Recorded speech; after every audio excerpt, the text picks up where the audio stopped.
What the hell did we just witness? An outdoor game in Tampa where it's the coldest it's been in years. We got a hockey game outside, a goalie fight broke out, and all of it led to a wild ending to one of the best games of the year. So, the Boston Bruins are visiting the Tampa Bay Lightning at Raymond James Stadium where the Bucks play. So, guys, we're getting right into it. The Bruins showed up as Patriots. New England's in the Super Bowl, so why not? Meanwhile, Tampa dressed up in a full-blown Bucks uniform with Baker Mayfield leading the way. Didn't stop there either. The coaches were getting in the mix too. You got John Cooper looking like Al Capone with the fedora. The chest is breathing. We're doing this. It is 41.8 degrees Fahrenheit by puck drop. That's 5 degrees Celsius for my Canadians out there. And that means it is fitting to play some hockey outside. And right away, we should have known we're getting a classic. Brandon Hagel, 11 seconds, steps right in and rips one under the bar. Fans are still getting their beers for the game, and it's already 1-0 Tampa. That is the fastest goal in an outdoor game in NHL history.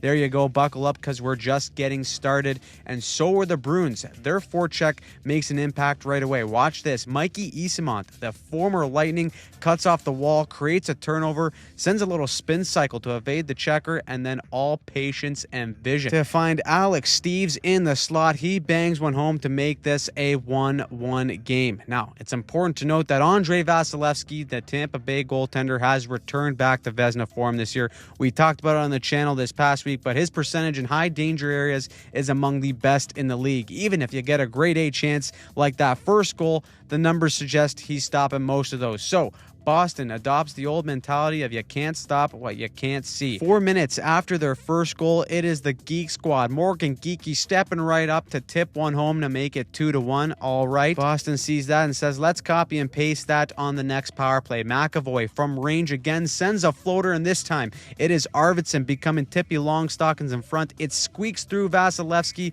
and Boston has a 3-1 lead going into the second.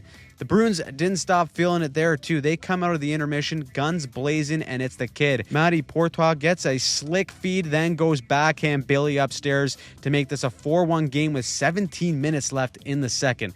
Now, at this point, you're Tampa. You're in your home stadium with 64,000 fans watching you get dummied being down 3 goals. So it's officially time to take some chances and be more aggressive. But it backfires here. Tampa has some sustained pressure with 3 forwards deep, and as this play goes to turn possession, J.J. Moser does make a solid read to step up and kill the rush while keeping on the pressure. Now, the puck bounces up in the air, and instead of peeling off, which is what Moser probably would have done in a closer game, he decides to go in for seconds. It bounces out, and now Tampa is caught with the 2 deadliest weapons going the other way, and Pastrnak and Geeky. And here's what Pasta can do.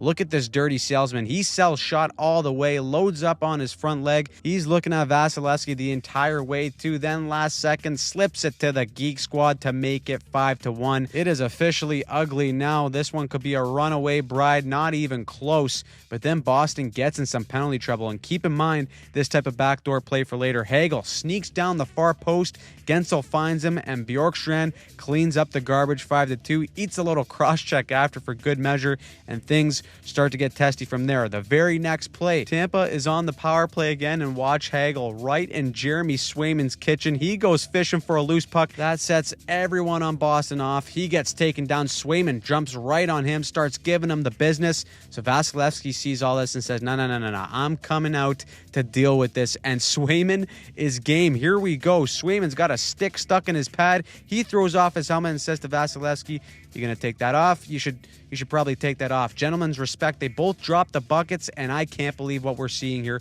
2 goalies are scrapping in an outdoor game at center ice. Fire me right up. Vasilevskiy comes in with the lefts, catches Swayman with a pretty good one too. Both tendies got a couple good licks in, and absolutely everyone is on their feet. The benches are loving it. Look at the Bruins bench. They are just giddy watching the tendies go. Even Swayman and Vasilevskiy can't help but crack a smile. 2 weeks ago, we got the first goalie fight in 6 years between Bobrovsky and Nedeljkovic. Now we're getting another one, and it is incredible. Hockey is healing, ladies and gentlemen. That's, of course, the first goalie fight ever in an outdoor game, and the best part is that both of these goalies got to stay in the game, too. They only get kicked out if they start a second fight during that scrum. They are the only fight going on there, so they take a breather and go back to stopping pucks. Gotta love it. But what Boston doesn't love is the fact that they're they're still shorthanded, this time on a 5-on-3, and Tampa takes full advantage. First, it's a howitzer from Darren Radish. No, that is not the thing that you have as a side with your steak. That is the emerging defenseman for the Tampa Bay Lightning. He's having an unbelievable year.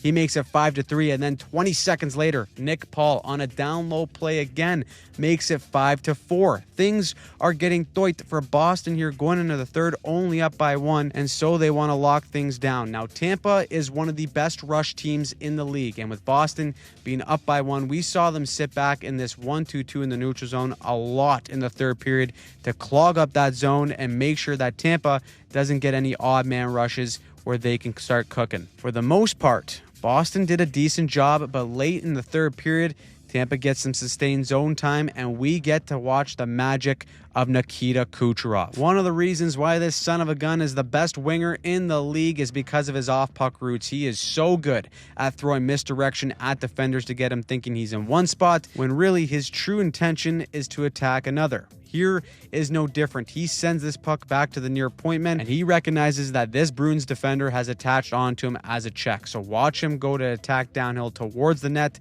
in this defender's blind spot to get him heading down there with him. And as soon as he sees him commit, Kucherov pulls right up, hits the brakes, and backs off. And look at all that space for him to tickle the rafters. This shot is an absolute piss missile. This guy is outside of the dots, basically on the half wall, and he wires it past Swayman to tie the game. Tampa's come all the way back to force OT, where we get some more controversy. It's 3-on-3. It's a shootout. Tampa has a break. It's broken up, and back the other way comes Pastrnak. He comes down and scores. This game is over, but wait.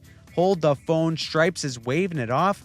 Why? Because before the 2-on-1, Pastrnak threw a slash to break up the play. Refs were late to call it. No one can hear the whistle in the stadium. So Boston and Pastrnak thought that this play was live, but really it was a delayed penalty the entire time. He goes from scoring the game winner to sitting in the box. Pasta and the Bruins are fuming. Luckily, Jeremy Swayman shut the door on Kucherov on a breakaway, so this one needed a shootout. Jake Gensel buried for Tampa, which fittingly leaves it up to Pastrnak to keep it going. He comes in, beats Vasilevsky, but not the postman. Ding, fries are done, and that is all she wrote. Tampa pulls off a historic comeback. What a game. John Cooper is full-on Scarface, smoking a cigar post-game to celebrate. Vasilevsky and Swayman have a laugh in the handshakes about the tilt, and afterwards, the Bruins aired out all their frustration in the media. Pastrnak called the OT situation a flat-out joke, and then McAvoy said the game changed when they had a 5-on-3 power play for 8 straight minutes. So yeah, the Bruins were pretty mad at the refs, and maybe rightfully so, but all in all, what a game from start to finish. Game of the year so far, in my opinion, and maybe the best outdoor game of all time. This was a huge divisional game, and it did not disappoint. The NHL nailed this one. So, what did you think of the game? Do you think we're going to see more goalie fights this year? Let me know in the comments down below. And if you want to check out what happened the rest of the week in the NHL, click on any of the videos here and subscribe to the channel while turning on notifications so that you don't miss a single thing.